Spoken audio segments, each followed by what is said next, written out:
semua, kembali lagi di pembelajaran ilmu.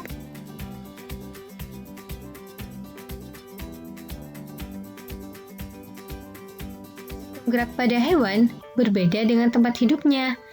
Nah, gerak ini akan diklasifikasi.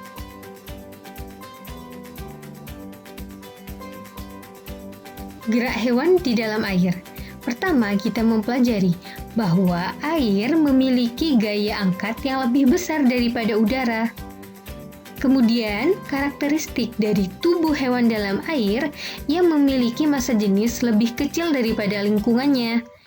Hal ini mengakibatkan hewan dapat melayang di dalam air dengan mengeluarkan sedikit energi.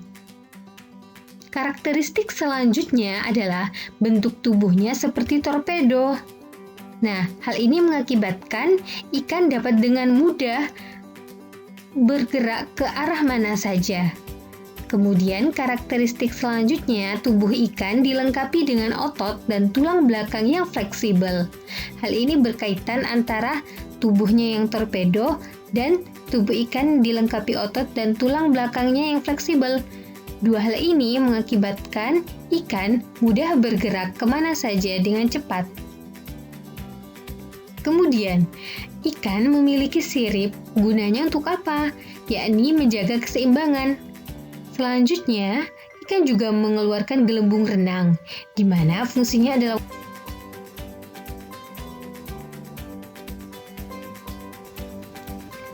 yang kedua, gerak hewan di udara. Ciri gerak hewan di udara, coba perhatikan burung di samping. Nah, burung ini memiliki sayap. Kemudian, ciri khas dari hewan yang ada di udara, tubuhnya memiliki gaya angkat lebih besar. Berbeda dengan hewan yang ada di air. Nah, sekarang struktur dari hewan di udara memiliki sayap yang ringan, sehingga mereka akan mudah bergerak di udara. Kemudian, tulang dada dan ototnya juga kuat. Bagaimana prinsip kerja dari sayap burung? Coba dilihat pada gambar. Nah, bentuk airfoil pada burung mengakibatkan arus udara akan melewati sayapnya. Nah, bagian bawah dari sayap memiliki tekanan tinggi sehingga ia akan mendorong sayap dari burung.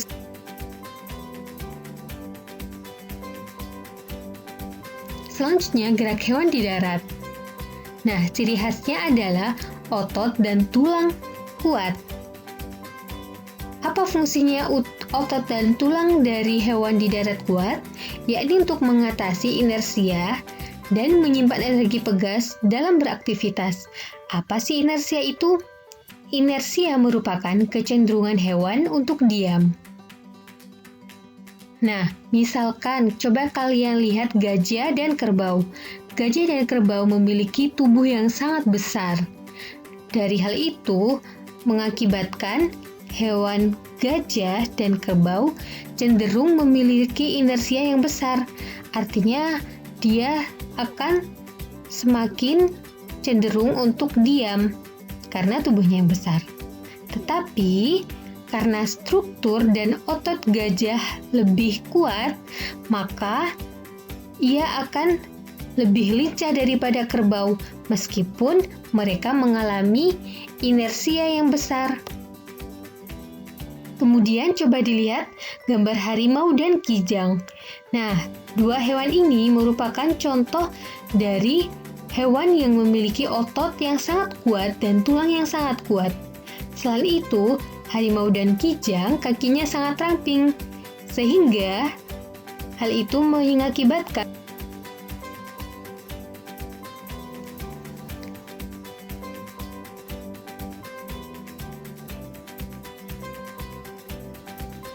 klasifikasi gerak tumbuhan berdasarkan asal datangnya rangsangan akan dibagi menjadi 3. Yang pertama, gerak endonom, yang kedua, higroskopis, dan yang ketiga, esionom.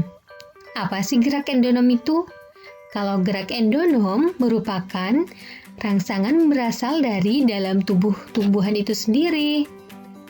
Selanjutnya, gerak higroskopis. Gerak ini terjadi karena perubahan kadar air dalam sel secara tidak merata. Yang terakhir, gerak esionom. Nah, gambar ini merupakan contoh dari tanaman yang mengalami merekah akibat kadar airnya tidak merata. Ini merupakan gejala dari gerak apa? Ayo, coba ditebak. Jawabannya adalah gerak.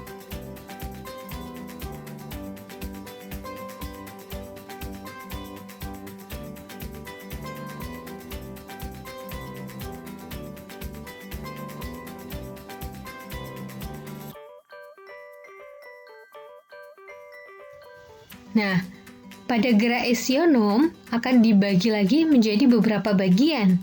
Yang pertama, gerak tropisme, kemudian gerak nasti, dan yang terakhir adalah gerak taksis. Gerak tropisme dibagi menjadi 5. Yang pertama, fototropisme, di mana fototropisme ini merupakan gerak tumbuhan yang dipengaruhi oleh cahaya. Fototropisme ini dibagi menjadi 2, positif dan negatif, di mana positif apabila ia mendekati cahaya, sedangkan kalau negatif adalah tumbuhan yang menjauhi cahaya. Artinya, tumbuhan itu cenderung memilih ke gelap, contohnya ketika akar menjauhi arah dari matahari. Yang kedua, gerak geotropisme. Gerak ini dipengaruhi oleh gravitasi bumi. Contohnya adalah akar akan selalu tumbuh ke bawah. Kemudian, hidrotropisme. Gerak ini dipengaruhi oleh sumber air, di mana sangat jelas terjadi pada akar. Akar akan membentuk bercabang-cabang karena mencari sumber air. Kemudian gerak keempat adalah tigmotropisme. Hal ini dipengaruhi oleh sentuhan. Contohnya yang terjadi pada sulur tumbuhan yang ada di pagar-pagar atau seperti anggur. Sedangkan kemotropisme disebabkan oleh zat kimia. Kemudian gerak nasti. Pada gerak nasti akan dibagi menjadi fotonasti, tesmonasti, dan tigmonasti. Apa sih fotonasti itu? Kalau fotonasti merupakan gerak yang disebabkan oleh cahaya. Nah, contohnya ada pada gejala bunga sepatu. Ketika siang mendapat cahaya matahari, dia akan bergerak terbuka. Sedangkan ketika malam, dia akan cenderung tertutup. Kemudian tesmonasti. Apa sih tesmonasti itu? Merupakan gerak yang disebabkan oleh perubahan suhu. Contohnya apa? Ayo, coba ditebak. Yang ketiga, gerak tigmonasti. Gerakan ini disebabkan adanya sentuhan manusia. Gejala tigmonasti ini sangat dekat dengan kehidupan kita.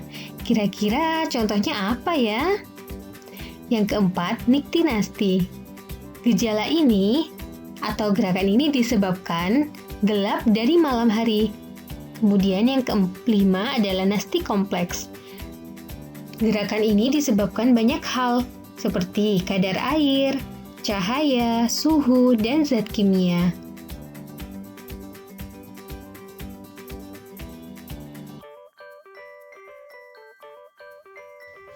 Coba dilihat beberapa gambar berikut ini.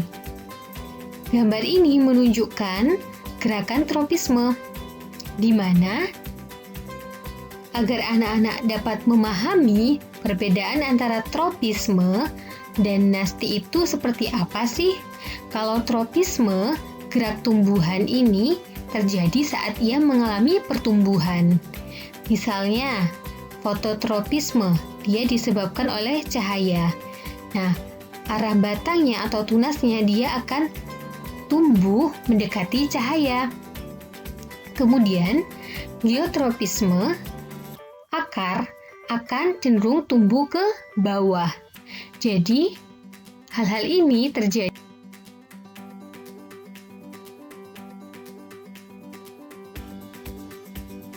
Kemudian, gerakan nasti merupakan gerak tumbuhan karena perubahan turgor pada salah satu jaringan. Contohnya pada bunga sepatu. Selanjutnya, terjadi juga pada bunga tulip, di mana pada bunga tulip, tumbuhan ini mengalami mekar, bunganya mekar pada saat musim semi. Kapan musim semi itu terjadi? Nah, musim semi adalah pergantian musim dari musim dingin ke musim panas. Nah, suhu di situ cenderung lebih hangat, sehingga bunga tulip akan mekar. Karena suhu di daerah tersebut menjadi hangat. Kalau tigmonasti, sudah tahu ya itu apa? Itu adalah gambar dari proses mengatupnya putri malu. Kemudian yang terakhir adalah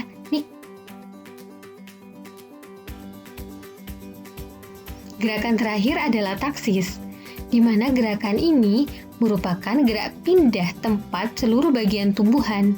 Biasanya terjadi pada tumbuhan-tumbuhan yang sangat kecil atau mikroskopis.